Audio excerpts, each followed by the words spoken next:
I'm Kimberly Revis Callis, the author of the Stoning Demons series, which I began more than a decade ago to explore and give voice to the experience of living with complex traumatic stress disorder. Those early books were a lifeline for me, written in the thick of healing. Now 10 years on, I've released a new book called Trauma Brain, which looks deeper into what happens when trauma doesn't just shape our story, but reshapes the way our brain works. In it, I explore the idea of acquired neurodivergence, how living through ongoing trauma can fundamentally alter our nervous systems, our sensitivities, our patterns of thought, and our way of being in the world. In this video series, I want to bring you along with me, reading some of the pages and sharing parts of the journey and offering reflections along the way. So to begin, I'd like to read from the opening of Trauma Brain. A view from the inside. You know that experience when you've been living with something for so long that you've forgotten what it feels like to be free of it? Maybe it wasn't obvious at first. It crept in slowly, a weight that now feels like a part of you, and you can't remember when it wasn't there. You go through the motions, work, relationships, and life, and it's as if you're always holding your breath, always on edge, like something is just about to happen, but you can't put your finger on what it is.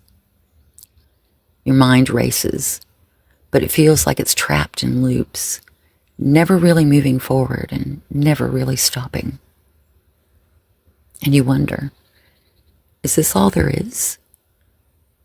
Are the constant tensions, the moments where you feel both overwhelmed and empty, just part of being you? But even as you ask, something inside you knows the answer is no. There's something more, something beyond all of this. And yet you're stuck in a place where the light feels so far away, and the darkness is something that you've learned to navigate, even if you don't want to. Living with complex traumatic stress often feels like carrying a weight you can't put down. For many of us, it began in childhood, growing heavier with each passing year, until it feels as though it's embedded in your very being. It's not a single traumatic event, but a pattern of experiences, one that builds upon the other, until it becomes part of your mind. It's an internal dissonance that bleeds into how you think and feel and react. It's not just something that happened to you. It's something that changed inside you.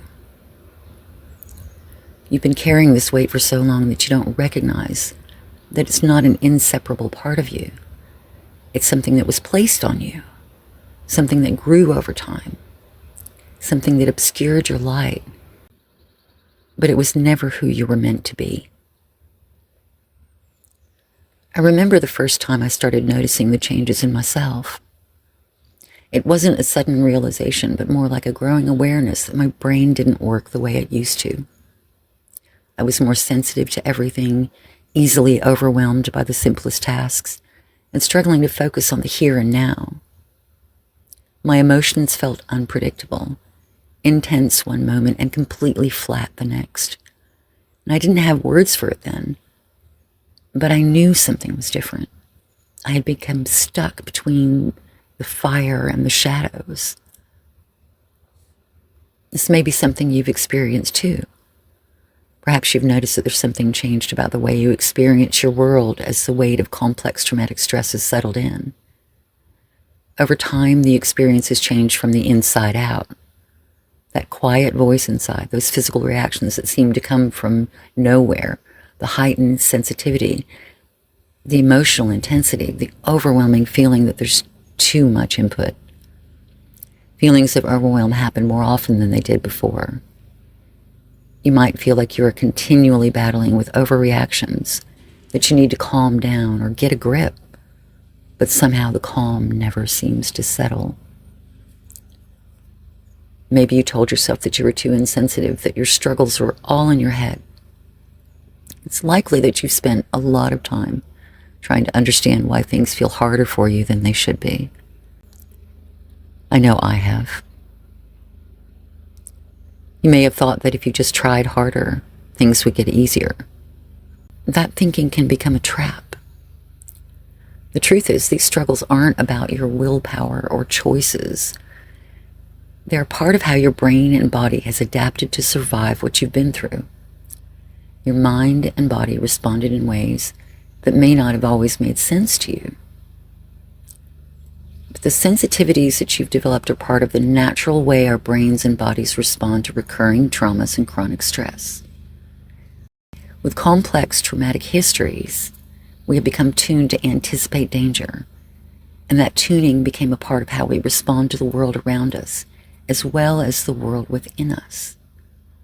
The need to be prepared and ready to respond has become a part of how you feel every day.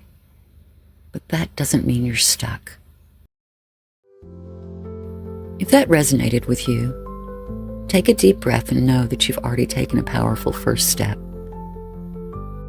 You're not imagining it, and you don't have to carry it alone.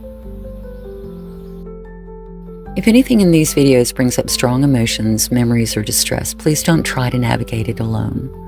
You deserve support. If you're feeling overwhelmed or unsafe, emotionally or physically, reach out. That could mean talking to a trusted friend, calling a crisis line, or contacting a therapist or healthcare provider. You don't need a diagnosis to ask for help. You just need to know your pain is valid and support is available. If you're in crisis, here are some places to turn.